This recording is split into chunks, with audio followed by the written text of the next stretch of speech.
My name is Madison, I am 16 years old, and the night my life burned down started with one sentence. My mom kicked me out at 16, you will be back begging in a month, she said. My dad slammed the door in my face. I walked away, I never looked back, but 11 years later, my phone lit up. 99 missed calls, they were begging me to pick up. Have you ever felt like the invisible one in your own family? Let me know your story down in the comments. The rain in Seattle does not fall, it leaches. It was 11:51 at night when the front door of my childhood home became a border I was no longer allowed to cross. I stood on the porch, the humidity clinging to my skin like a second, unwanted layer of clothing. Inside, my mother, Angela, held the acceptance letter from the Seattle Design Hub. Her fingers did not shake as she gripped the paper. She looked at the gold seal, the validation of every late night I had spent hunched over a drafting table, and she laughed. It was not a sound of joy, it was a sound of structural demolition. She shredded it. The white fragments fell to the floor like plastic snow, settling into the expensive rug. My father, Matthew, did not even offer me the courtesy of sitting down. He stepped into my personal space, his shadow looming over the cardboard model of a sustainable high-rise I had spent 3 months building. He did not see art, he did not see a future, he saw a bad investment. With one heavy boot, he crushed the delicate balsa wood and foam. The sound of the structure collapsing was the only eulogy my dreams would receive that night. You either enroll in pre-med like we planned, or you are on your own, he said. No house, no money, no family, choose. I did not cry, I did not ask for a compromise. Crying is a luxury for those who still believe their pain has market value. My heart was a ledger, and in that moment, the balance had reached zero. I knelt in the entryway, my movements clinical and precise. I gathered the smashed pieces of my model, not out of sentiment, but because they were raw materials I had paid for with my own sweat. Then I am on my own, I said. My voice did not crack, it was as cold and level as a reinforced concrete slab. Matthew yanked the door open so violently the frame rattled. He expected me to linger, to look back with the desperate eyes of a child who feared the dark. But I was already calculating the distance to the nearest bus stop. I stepped out into the rain with nothing but an old backpack and a sketchbook pressed to my chest. The door slammed behind me with a finality that echoed down the empty street. I walked away, feeling the invisible chains of their expectations snap one by one. I was 16, technically homeless, and the only thing I owned was the wreckage of a model and the memory of their contempt. I swore that I would rather starve on the sidewalk than ever crawl back to that house. I did not know then that 11 years later, the roles would be reversed. I did not know that someday, they would be the ones standing in the cold, begging for a door to open.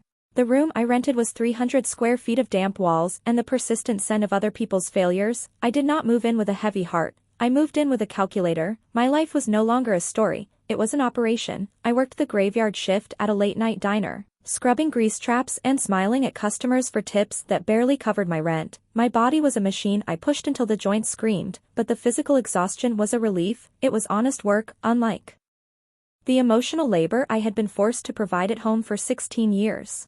Looking back, I realized I had been a resident of a psychological prison without bars. This is the invisible chain of the survivor. My parents did not need a cage to keep me compliant. They used the weight of conditioned obligation. In a toxic environment, you become addicted to the small moments of peace between the storms. You tell yourself it is normal because you have never been allowed to see the horizon. I had been the silent investor in their version of family, funding their ego with my own identity until there was nothing left but the wreckage they made that night. The real audit began when I logged into my student portal for the Seattle Design Hub. I was looking for my $45,000 scholarship fund, money that had been set aside from my grandmother's estate specifically for my care and education. The screen did not show my future. It showed a balance of zero. My parents had not just kicked me out, they had liquidated me. They had fallen into the trap of cruel normalization. In their world, the survival of their construction company and their social standing was the only metric that mattered. When a family operates on the currency of appearances, the children are not people, they are assets to be leveraged or sold. Angela and Matthew had convinced themselves that stealing my $45,000 was a necessary sacrifice for the greater good of their facade. They did not see themselves as thieves, they saw themselves as managers reallocating a poorly utilized resource. I sat in that dingy room, the glow of the laptop screen the only light in the darkness. I did not call them, I did not send an angry text. Anger is loud, but clarity is lethal. I realized my compassion had been a luxury they had overdrafted for a decade and a half. This was not a betrayal anymore, it was an accounting error I was going to correct. I closed the laptop. Inside, my mind glowed with a different kind of sunrise, the kind made of facts, numbers, and the cold realization that the people who raised me were no longer my family, they were my first major business competitors, and they had no idea I was already drafting the blueprints for their eventual collapse. The first notification arrived at 6 in the morning. It was a social media post from my mother, Angela, shared across every local Seattle community group she belonged to. There was a photo of me from 2 years ago, smiling at a family dinner I had not wanted to attend. The caption was a masterpiece of manufactured heartbreak. It spoke of an ungrateful daughter who had abandoned her loving parents in the middle of the night, taking family secrets and leaving her father's business in shambles. She claimed I had been led astray by bad influences and that I was currently living a life of dangerous rebellion.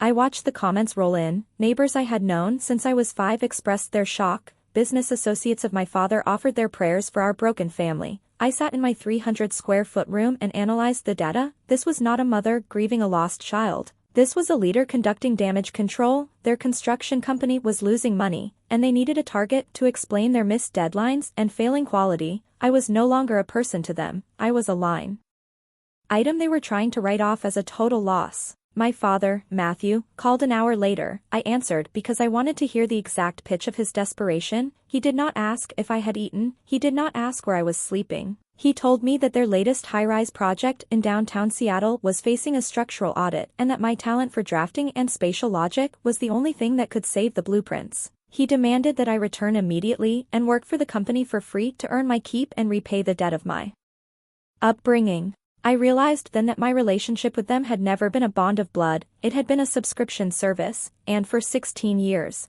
I had been footing the bill with my silence and my labor. Now that I had cancelled the plan, they were trying to sue for breach of contract. Matthew told me that if I did not return, he would make sure I never worked in architecture in this city. He said he would tell every firm that I was unstable and a thief. I did not argue, I did not defend my character. Defending yourself to a predator only confirms that you are prey. I simply recorded the call. I watched the sunrise over the gray Seattle skyline, feeling the weight of their legacy lift. I had been the silent investor in their version of family for too long. Now, I was taking my capital elsewhere. Anger wasn't loud this time, it was clinical. I realized their power was entirely dependent on my willingness to play my assigned role. I was the disappointing daughter, the unstable artist, but without me to occupy that space, their facade was beginning to crack from the inside out. They weren't shocked by what they had done to me, they were shocked that I had stopped providing the subsidy of my compliance. I hit the block button on both their numbers. It was a clean, digital execution. I went back to my sketchbook, my movements calm, factual, and lethal. I was no longer drafting models for their approval, I was designing a life they would never be allowed to enter. 11 years is 4,015 days, that is exactly how long I have been building a foundation that does not depend on their approval. I am no longer the girl with charcoal on her fingers and a crushed model at her feet. I am the lead architect at Thornberry Systems. And I am currently standing in an office on the top floor of the Seattle Design Hub. The walls are glass and reinforced steel, materials that do not bend and do not break. Through the window, I can see the downtown skyline, a landscape I am finally helping to shape. I am at the peak of my professional career, overseeing a $1,500,000 sustainability project. My life is balanced, audited, and secured. Jacob, my lead three-dimensional designer, walked into my office without knocking. He did not look like a man who had found a rendering error. He looked like a man who had discovered a structural failure in a building that was already occupied. He set a tablet on my desk. He had been assisting with the forensic accounting required for our upcoming government contract, which meant digging through the history of local construction firms. He had inadvertently stumbled into the legacy files of the company my father, Matthew, used to run before it spiraled into insolvency. I looked at the document on the screen. It was a withdrawal authorization from a trust fund established by my great-grandmother when I was 10 years old. The total amount was $750,000. It was money meant to secure my education and my entry into the professional world. The date on the document was 10 years ago, only 1 year after they had thrown me out into the rain. At the bottom of the page was a signature. It was my name, Madison, written in the shaky, uneven loops of a teenager, but as I enlarged the image, the clarity became lethal. The pressure points on the ink and the slant of the letters belonged to my father. Matthew had not just liquidated my $45,000 scholarship, he had forged my name to steal a $750,000 inheritance. While I was scrubbing grease from the floor of a late-night diner and choosing between an internet connection and a hot meal, my father was using my capital to provide a temporary subsidy for his own failure. He had built his house on my stolen stones. I did not feel the heat of anger. Anger is an emotional waste that clouds judgment. I felt the cold, methodical precision of a structural audit. This was no longer a drama about a disappointing daughter or a rebellious phase. It was a case of grand larceny, identity theft, and criminal forgery. My father had committed a terminal breach of fiduciary duty. I had been the silent investor in their version of family for 17 years, and then I had been their primary victim of fraud for a decade. I took the tablet from Jacob. I did not ask him to keep it quiet. Jacob understands that information is the most valuable currency we possess. I realized that this wasn't revenge, it was accounting. I had the ledger now, and I was going to ensure that every cent was accounted for with interest. I looked at the phone on my desk. It had been silent for a long time, but I knew the market was about to shift. I wasn't just going to file a report, I was going to wait for the moment when their desperation reached its highest pitch, and then I would deliver the final audit. 99 missed calls. My phone screen was a wall of red, a digital alarm for a fire I had not started. It had been 11 years since Matthew told me I would be begging in a month. I looked at the number and did not feel a spike of panic. I felt the cold satisfaction of a balance sheet finally beginning to even out.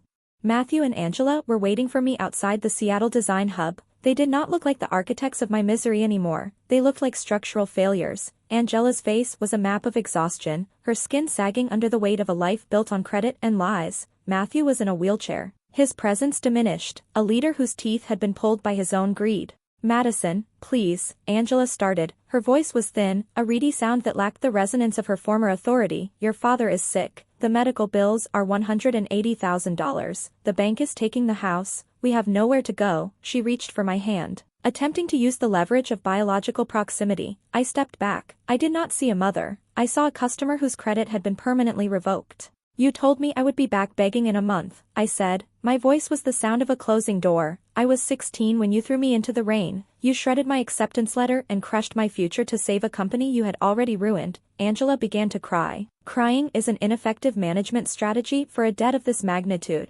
We are family, Madison. Blood is blood. No, I replied. Family is an investment of time, love, and protection. You liquidated that account when you forged my signature to steal $750,000 from my trust. The silence that followed was heavy, a load-bearing silence that Matthew could not support. He looked at the tablet in my hand, the screen glowing with the evidence of his crime. His jaw did not clench this time, it hung loose. I am not your bank, and I am not your safety net, I said. I have spent 11 years becoming the person you said I could never be, and I did it while you were busy stealing the stones I was supposed to use to build my own house. I was clinical, methodical, lethal. I looked at the 99 missed calls on my phone and hit clear. You wanted to see me beg, I murmured, but here we are. You are the one standing in the rain, and I am the one holding the keys to the door.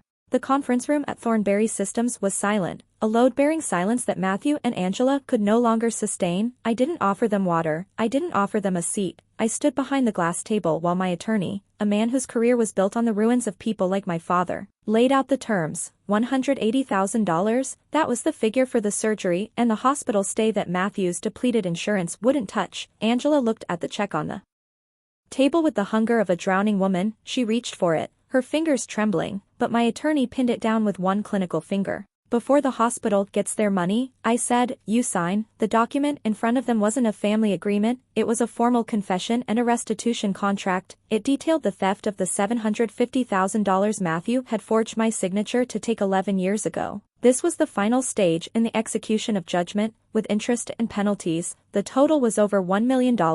By signing, they were acknowledging the crime and assigning the deed to their house and all remaining assets to a trust in my name. This ensured the legal victory was absolute and their status as heirs to any remaining family legacy was revoked. We have no choice, Matthew whispered. His voice was a structural failure, a crumbling foundation. You never did, I replied. You taught me that choices have consequences. This isn't a loan, this is you paying a small fraction of what you stole. I'm not saving your life, Matthew, I'm protecting my investment. This wasn't a moment of compassion, it was the final forensic audit of a relationship that had been insolvent for years.